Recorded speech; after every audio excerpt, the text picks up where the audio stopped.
like Greek gods, why German girls preferred black G as over their own defeated men. Frankfurt, Germany.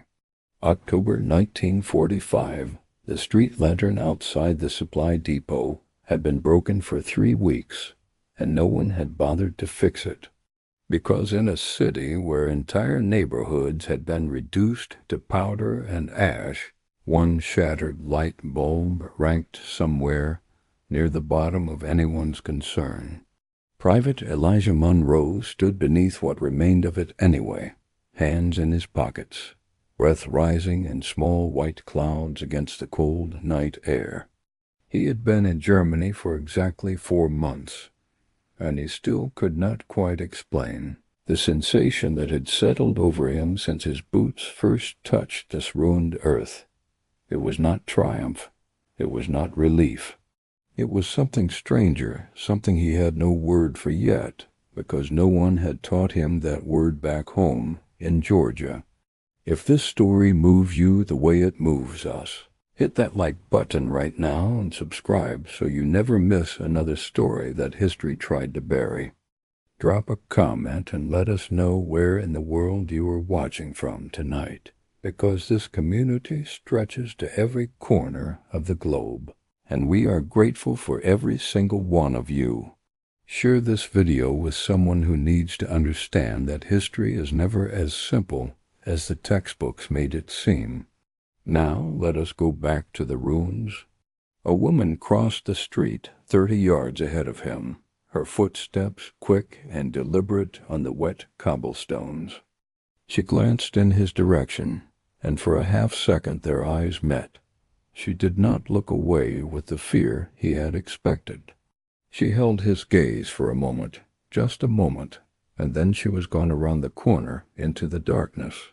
Elijah stood there a little longer than necessary, turning that look over in his mind. Back in Georgia, a look like that from a white woman could get a man killed. But this was Germany, and the old rules, it was becoming clear, had not followed him across the Atlantic. The United States Army had arrived in Germany carrying 2 things simultaneously: the righteous weight of victory and the unexamined rot of its own contradictions.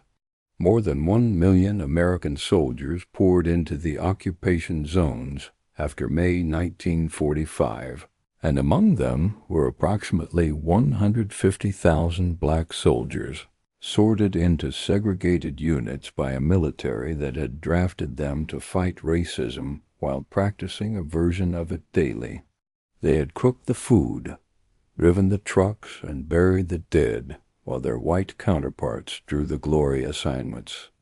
The 92nd Infantry Division, the 761st Tank Battalion, the Red Ball Express. These were men who had proved themselves under fire and then been handed mops and shovels as their reward. They had crossed an ocean to defeat a nation that believed in racial hierarchy, and they had done it while being treated as second-class soldiers by their own command. Germany in the autumn of 1945 was a country that no longer believed in anything. The ideology that had consumed 12 years and consumed tens of millions of lives had collapsed so completely that the very language used to describe it felt hollow. Cities like Hamburg, Dresden, and Cologne were moonscapes of broken brick and exposed cellar walls. Women outnumbered men in the population by a catastrophic margin. An estimated 7 million German men had been killed in the war, and millions more were still imprisoned in Soviet camps, trickling back in 1s and 2s over the following years, broken in ways that defied description. The men who did return wore their defeat on their skin. They moved through the rubble with their eyes downcast, unable to look at the women who had survived without them. The collapse of the German man, not just physically but psychologically, was total and absolute. The Wehrmacht soldier who had marched into Poland, France, and the Soviet Union, with the arrogant swagger of a master race, had come home as something unrecognizable, something hollowed. Frostbite had taken fingers, artillery had taken hearing. The Eastern Front had taken something deeper and harder to name. These were men who had been told for 12 years that they were the pinnacle of human civilization, only to be proven catastrophically wrong on the steppes of Russia and the beaches of Normandy. The myth that had sustained them had shattered, and nothing had yet risen to replace it.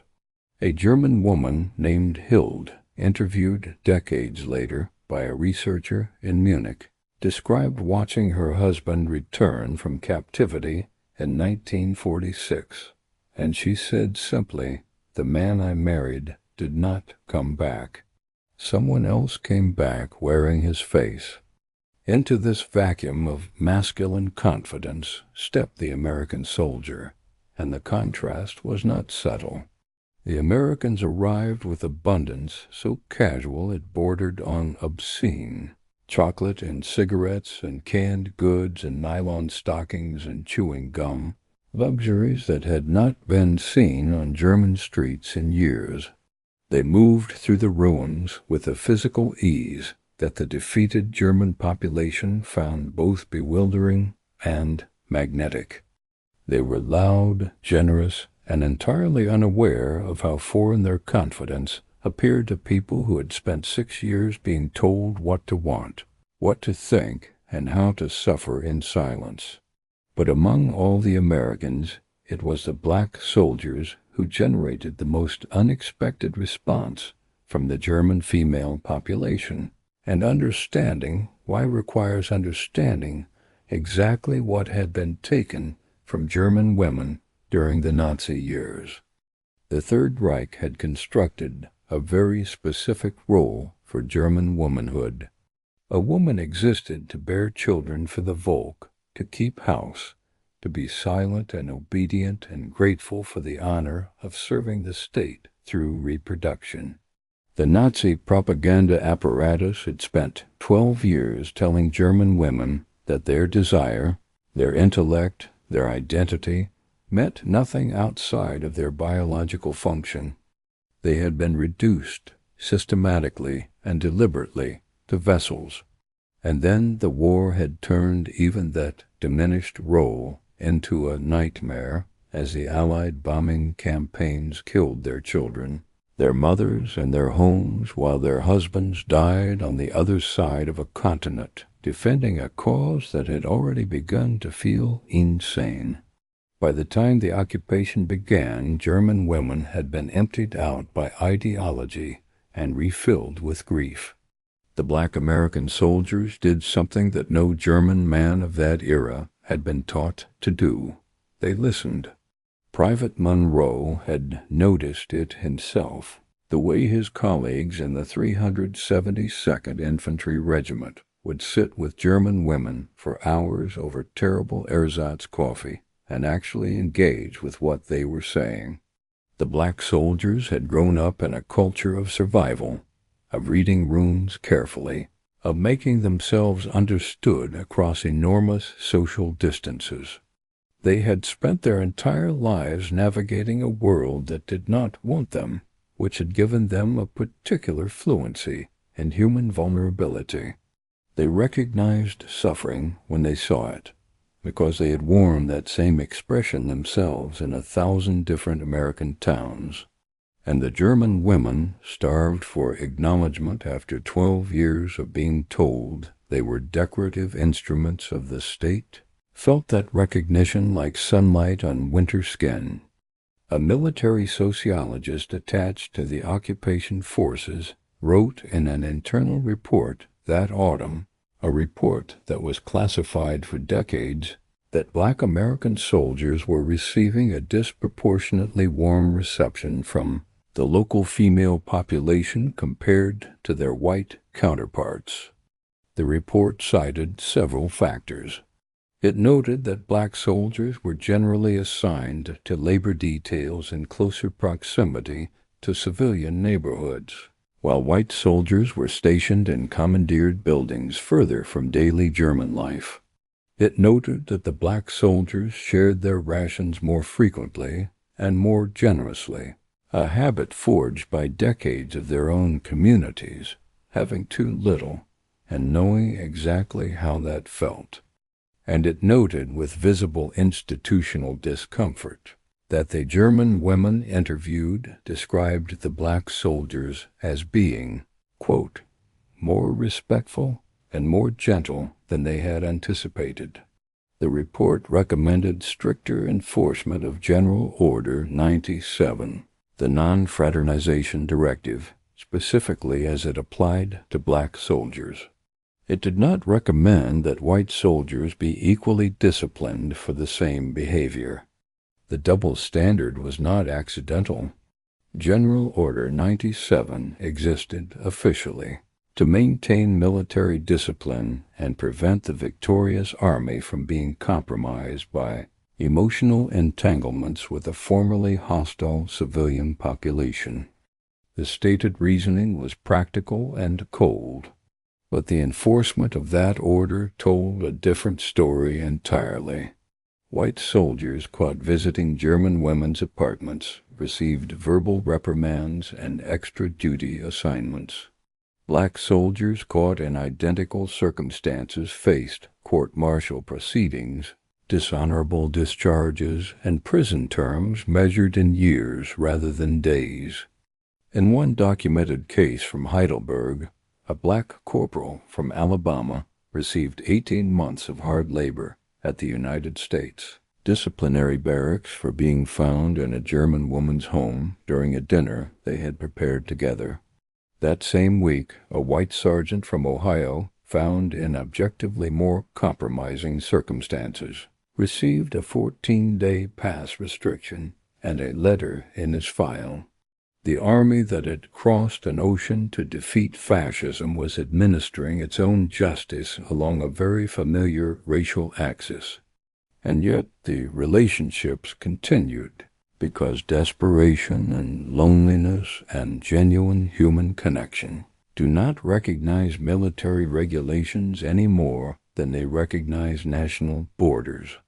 The women of the occupation zone were navigating an impossible mathematics of survival. The civilian food ration in the American zone had fallen to approximately 1,550 calories per day by late 1945, down from an already inadequate wartime level.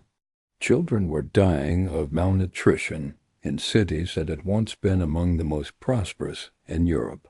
A woman with access to an American soldier's rations was not a woman making a sentimental choice.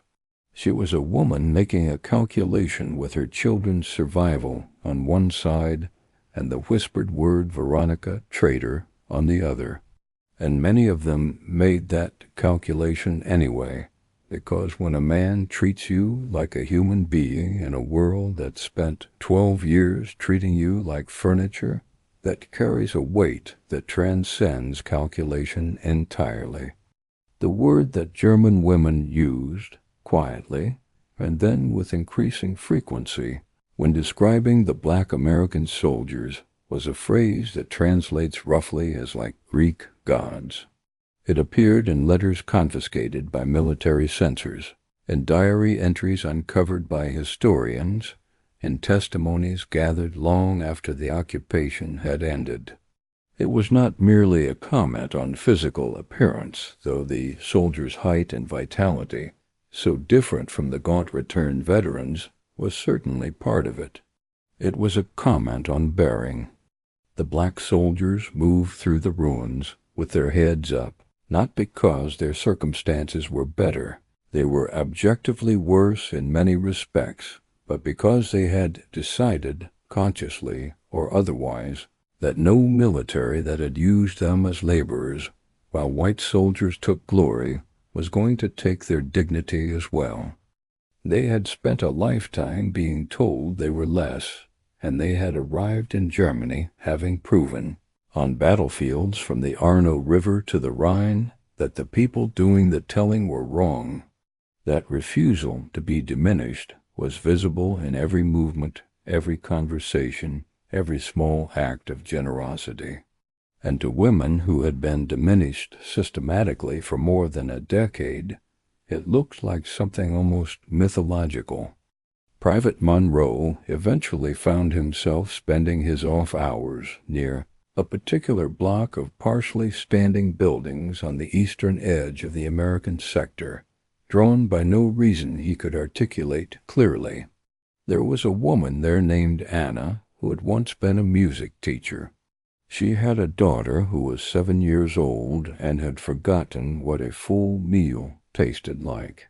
She had gray at her temples that had not been there before the war, and she carried herself with the careful, compressed dignity of someone who had decided that breaking down entirely was a luxury she could not afford. The first time she spoke to Monroe, she was asking him in careful English if he knew where the ration distribution point had been moved. He did not know, but he had a tin of peaches in his jacket pocket, the kind the Army distributed as occasional supplemental rations, and he handed it to her daughter without thinking. The little girl stared at it like he had handed her the moon.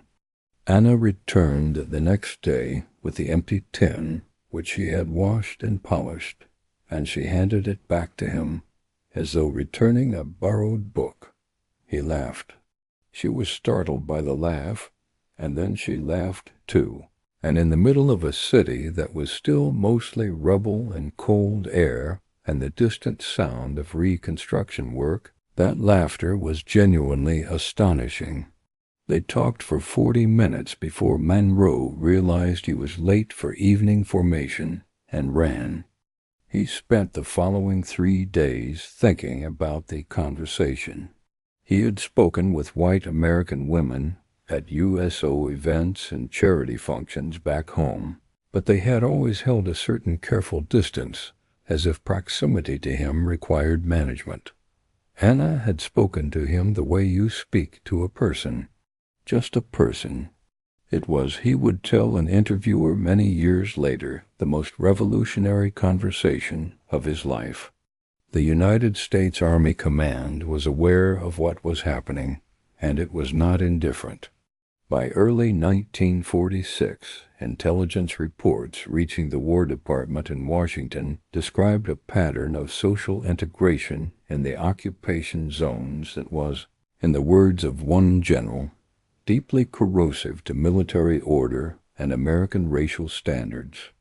The Army had brought its Jim Crow architecture with it across the Atlantic, the segregated barracks, the separate mess halls, the invisible walls of hierarchy that black soldiers had learned to navigate since birth.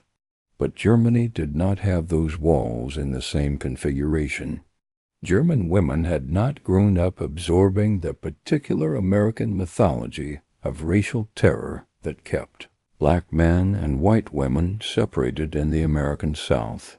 They had their own racial mythology, a catastrophic one, but it had just been comprehensively discredited by the Allied armies, which left a vacuum of received belief that experience was filling in unpredictable directions. And the experience, for tens of thousands of German women, was that the black soldiers who lived in their neighborhoods and shared their streets were kind and present and real in ways their own defeated men were not. The Army doubled down on enforcement. Raids intensified throughout the winter of 1945 and into 1946. Military police units dispatched specifically to disrupt fraternization between black soldiers and German civilians. New orders clarified existing orders. Lectures were delivered to assembled troops about the dangers of relationships with German women, and the lectures, when addressing black soldiers, carried a particular subtext that every man in those formations could hear clearly. The rules applied to you more severely than to the man beside you, because the thing being protected was not military discipline, but a racial order that the Army had carried with it from home and was not prepared to leave behind.